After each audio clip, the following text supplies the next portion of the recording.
MA economics Rajasthan से किया।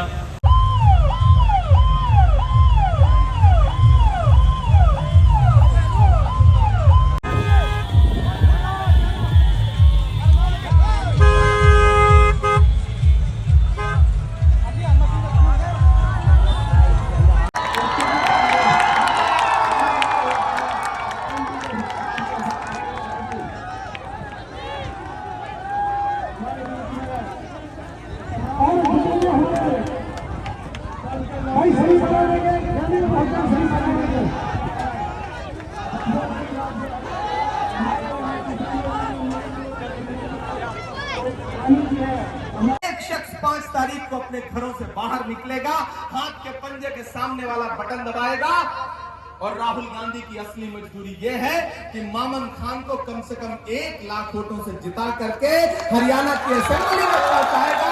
यह है राहुल गांधी की असली मजदूरी जो मैं आपसे मांगने के लिए आया हूं। मेरे भाई, भाजपा वाले आपके बीच में आएंगे, झूठ बोलेंगे, बरगलाएंगे, क्लिप काट करके मामन के पुराने नए इधर उधर चलाएंगे, ये सब करेंगे, ये सारी साजिशें होंगी। लेकिन एक चीज जान लेना, जब भी कोई आपका मजबूत नेता होता है तो उसके खिलाफ इसी तरह की साजिशें की जाती है ताकि उसको कमजोर किया जा सके। मामन आपका एक मजबूत चेहरा है, मजबूत आवाज है, इसे और ताकतवर करिए, इसे असेंबली में पहुंचाइए। धूप बहुत ज्यादा है, मैं कोई शायरी नहीं सुनाऊंगा तो आप ये कहेंगे कि देखो सबकी तरफ भाषण सुना करके चला गया। मैं शायरी भी आपको सुनाऊंगा। आप थके नहीं है ना? नहीं थके हैं ना? हाँ, तो मैं आपको शायरी भी सुनाऊंगा। मुझे आपका वो जोश और जज्बा दिखना चाहिए।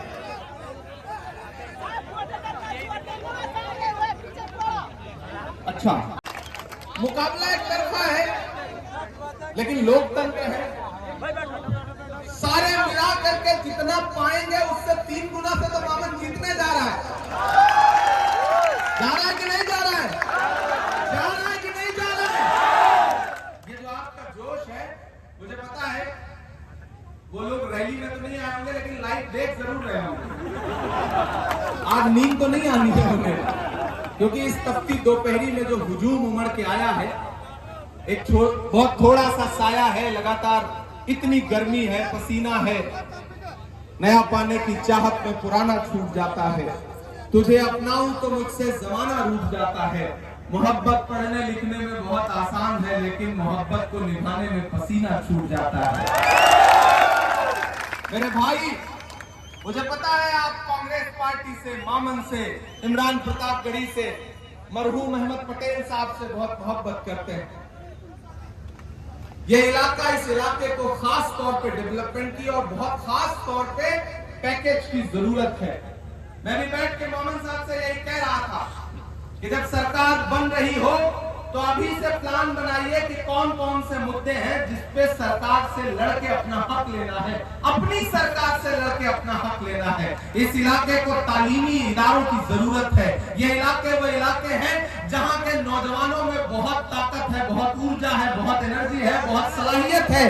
अगर इनको तालीम के रास्ते पे लाया जाएगा और अगर तालीमी इदारे यहाँ पर बनाए जाएंगे तो इंशाअल्लाह आने वाले दिनों में इसी भीड़ में से बैठा हुआ कोई लड़का IAS बनेगा, कोई IPS बनेगा, कोई जज बनेगा, कोई पुलिस में जाएगा और इस इलाके का नाम रोशन करेगा। मेवात को किस तरह से पूरी दुनिया में बदनाम करने की साजिश की जाती है, आज का ये जो इलेक्शन है और आज की जो रैली है, हमें यहाँ अहद करके उठना है कि आने वाले दिनों में जब सरकार बन जाएगी तो हम अपनी सरकार से, और मामन भाई मैं आपसे वादा करता हूँ, आप यहाँ पर, आपको नेता प्रतिपक्ष भूपेंद्र हुड्डा साहब भी बहुत पसंद करते हैं, पूरी पार्टी पसंद करती है।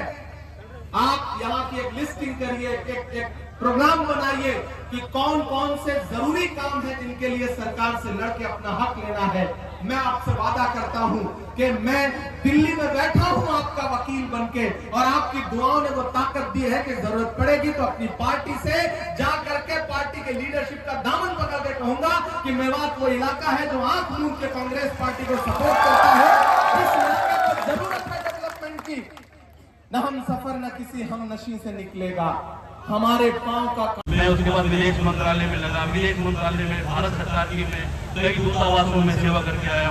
3 साल दुबई रहा, 4 साल कुवैत रहा, 2 साल अफगानिस्तान रहा, 4 साल अमेरिका रहा, 3 साल इंग्लैंड रहा, 4 साल यूक्रेन रहा, 20 साल में विदेशों में भारतीय दूतावास में काम करके आया हूँ। मैंने ऐसा गंदा माहौल कहीं नहीं देखा जो हिंदुस्तान में जो कट्टरवाद हिंदू मुसलमान हिंदू करता है।